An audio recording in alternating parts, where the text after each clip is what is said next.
നമസ്കാരം. മീഡിയ കമ്പാനിയുടെ വളരെ പ്രാധാന്യമറിയിക്കുന്ന ഡെയിലി അപ്ഡേറ്റിലേക്ക് സ്വാഗതം. എല്ലാവരും അറിഞ്ഞിരിക്കേണ്ട പ്രധാനപ്പെട്ട കുറച്ച് ഇൻഫർമേഷനാണ് വീഡിയോ വഴി ഷെയർ ചെയ്യുന്നത്.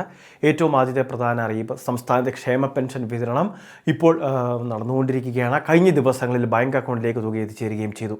2000 രൂപ വീതമുള്ള വിതരണമാണ് ഈ സമയത്ത് നടക്കുന്നത്. അതുമാത്രമല്ല, കേന്ദ്ര സർക്കാരിൻ്റെ സഹായ വിതരണം, അതായത് കേന്ദ്ര സർക്കാരിൻ്റെ പെൻഷൻ വിഹിതം ലഭിക്കുന്നവരുണ്ട്. 6.5 ലക്ഷത്തിന് മുകളിൽ ഗുണഭോക്താക്കൾ. അവർക്കെല്ലാം കേന്ദ്ര വിഹിതം കൂടി ആധാറുമായിട്ട് ലിങ്ക് ചെയ്തിട്ടുള്ളവരുടെ ബാങ്ക് അക്കൗണ്ടിലേക്ക് ആരംഭിച്ചിട്ടുണ്ട്. വളരെ വൈകാതെ ഈ തുകയെല്ലാം തന്നെ നമുക്ക് ലഭിക്കുന്നതായിരിക്കും. ക്രിസ്തുമസ് പുതുവത്സരം പ്രമാണിച്ചാണ് വിതരണം നേരത്തെ ആക്കിയിട്ടുള്ളതും. ഇനി ഇതേ സാഹചര്യത്തിൽ തന്നെ പെൻഷനിൽ വീണ്ടും വർധനം ഉൾപ്പെടെയുള്ള കാര്യങ്ങൾ ഉണ്ടായേക്കുമെന്നാണ് റിപ്പോർട്ട്. സംസ്ഥാന ബഡ്ജറ്റിലായിരിക്കും ഇത് സംബന്ധിച്ച പ്രഖ്യാപനങ്ങൾ ഉണ്ടാകുക. നിയമസഭാ തെരഞ്ഞെടുപ്പ് കൂടി അടുത്ത് വരുന്നത് കൊണ്ട് തന്നെ ഒരുപാട് ആനുകൂല്യങ്ങൾ, അത് കുടിശ്ശികയുള്ളതടക്കം വിതരണം ചെയ്യേണ്ടതുണ്ട്. നിർമ്മാണ തൊഴിലാളി ക്ഷേമനിധി ബോർഡിലൊക്കെ നിരവധി കുടിശ്ശികകളുണ്ട്. അതുൾപ്പെടെ നൽകേണ്ട സാഹചര്യം വന്നിട്ടുണ്ട്. അതോടൊപ്പം തന്നെ സർക്കാർ വിവിധ ആനുകൂല്യങ്ങൾ, പെൻഡിങ്ങിൽ വെച്ചിട്ടുള്ള വിവിധ പദ്ധതികളുണ്ട്, ജനക്ഷേമ പദ്ധതികൾ. അപ്പോൾ ഇവയിലേക്കുള്ള രജിസ്ട്രേഷൻ ഉൾപ്പെടെയുള്ള കാര്യങ്ങൾ വളരെ വൈകാതെ ആരംഭിക്കേണ്ടതുണ്ട്. എല്ലാം ഈ മാസം തന്നെ ആരംഭിക്കുന്ന രീതിയിൽ, അല്ലെങ്കിൽ അതിൻ്റെ നടപടികൾ ഈ മാസം തന്നെ തുടങ്ങുന്ന രീതിയിലൊക്കെയാണ് ക്രമീകരണങ്ങൾ ചെയ്തു വരുന്നത്. അപ്പോൾ വളരെ ആക്റ്റീവായിട്ട് തന്നെ ഇപ്പോൾ സർക്കാരിൻ്റെ വിവിധ കാര്യങ്ങൾ, വിവിധ ആനുകൂല്യങ്ങൾ, ക്ഷേമ പദ്ധതി വിതരണമൊക്കെ നടന്നുകൊണ്ടിരിക്കുകയാണ്. പെൻഷൻ വിതരണം ഇപ്പോൾ പൂർണ്ണതോതിലായിട്ടുണ്ട്. നമ്മൾക്ക് സേവനയുടെ പെൻഷൻ വെബ്സൈറ്റ് സ്റ്റാറ്റസ് പരിശോധിക്കുക. 2000 രൂപ ട്രാൻസ്ഫർ ചെയ്തിട്ടുണ്ട് എന്നൊക്കെയുള്ള കാര്യങ്ങൾ അവിടെ കാണാൻ സാധിക്കുന്നതായിരിക്കും. ഇനി ആർക്കെങ്കിലുമൊക്കെ തുക ലഭിക്കാനുണ്ടെങ്കിൽ കൃത്യമായിട്ട് സ്റ്റാറ്റസ് പരിശോധിച്ച് കാരണം കണ്ടെത്തുക. വേണ്ട പരിഹാരങ്ങൾ നമ്മളുടെ ഭാഗത്ത് ചെയ്യാനുണ്ടെങ്കിൽ ആ കാര്യങ്ങൾ ചെയ്യേണ്ടതാണ്. ഇനി പെൻഷൻ 2500 രൂപയിലേക്ക് ഒരു വർധനമെന്നൊക്കെയുള്ള റിപ്പോർട്ടുകളാണ് വരുന്നത്. ഔദ്യോഗികമായിട്ട് അറിയിപ്പുകൾ സംസ്ഥാന ബഡ്ജറ്റിൽ ഉണ്ടാവുകയുള്ളൂ. രണ്ടാമത്തെ മറ്റൊരു പ്രധാനപ്പെട്ട അറിയിപ്പ്, നമ്മളുടെ സംസ്ഥാനത്ത് യുവജനങ്ങൾക്കും സ്ത്രീകൾക്കും വേണ്ടി പ്രഖ്യാപിച്ചിരുന്ന 1000 രൂപ പദ്ധതിയുടെ രജിസ്ട്രേഷൻ ഉൾപ്പെടെയുള്ള കാര്യങ്ങൾ വളരെ വൈകാതെ ആരംഭിക്കും. ഈ മാസം തന്നെ തുടങ്ങുന്ന രീതിയിലായിരിക്കും ഒരുപക്ഷെ ക്രമീകരണങ്ങൾ ചെയ്യുക.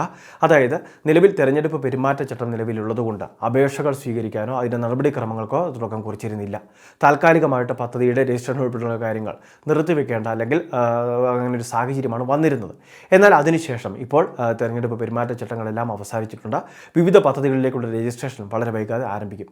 നമ്മൾ ഇതിനു മുൻപ് തന്നെ ഈ കാര്യങ്ങളുമായി ബന്ധപ്പെട്ട് വീഡിയോകൾ ചെയ്തിരുന്നു. അപ്പോൾ ഈ പദ്ധതിയിലേക്കുള്ള രജിസ്ട്രേഷൻ വിവിധ ഡോക്യുമെൻറ്റുകളുടെ കാര്യം അന്ന് തന്നെ പറഞ്ഞിരുന്നു. വരുമാന സർട്ടിഫിക്കറ്റ് ഉൾപ്പെടെയുള്ള കാര്യങ്ങൾ ഇതിൻ്റെ പ്രധാനപ്പെട്ട കാര്യം തന്നെയാണ്. അതുകൊണ്ട് ആ കാര്യങ്ങളെല്ലാം തീർച്ചയായിട്ടും സംഘടിപ്പിച്ച് വെക്കുന്നതിന് വേണ്ടി എത്രയും വേഗം ശ്രദ്ധിക്കേണ്ടതാണ്.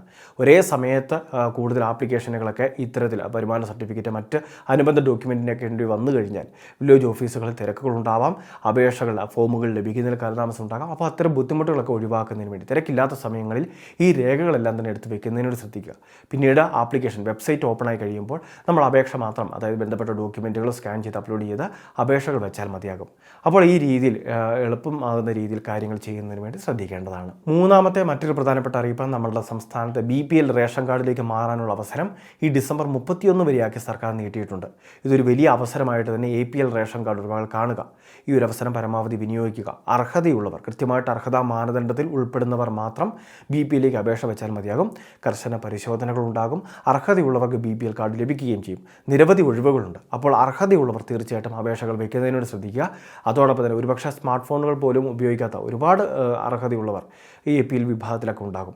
അപ്പോൾ അങ്ങനെയുള്ളവരിലേക്ക്, അല്ലെങ്കിൽ ഒരുപാട് ബുദ്ധിമുട്ട് അനുഭവിക്കുന്ന, എന്നാൽ നിലവിൽ APL കാർഡൊക്കെ ആണെങ്കിൽ കൃത്യമായിട്ട് അങ്ങനെയുള്ളവരിലേക്ക് ഈ അറിയിപ്പൊന്ന് പറയുക. ഡിസംബർ 31 വരെ സമയമുണ്ട്. BPL സർട്ടിഫിക്കറ്റ്, അതോടൊപ്പം തന്നെ മെഡിക്കൽ ബോർഡ് സാക്ഷ്യപത്രങ്ങളുണ്ടെങ്കിൽ അത്തരം രേഖകൾ, വരുമാന സർട്ടിഫിക്കറ്റ് പോലുള്ള കാര്യങ്ങൾ, സർക്കാരിൻ്റെ ക്ഷേമ പദ്ധതി ആനുകൂല്യം, സർക്കാരിൻ്റെ ഏതെങ്കിലും പദ്ധതി മെമ്പറാണെങ്കിൽ ആനുകൂല്യങ്ങൾ ലഭിക്കുന്ന പദ്ധതിയിലൊക്കെ മെമ്പർഷിപ്പ് ഉണ്ടെങ്കിൽ അങ്ങനെയുള്ള കാര്യങ്ങൾ വ്യക്തമാക്കുന്ന തെളിവുകൾ അതെല്ലാം തന്നെ അപ്ലോഡ് ചെയ്യുന്നത് ഉചിതമായിരിക്കും.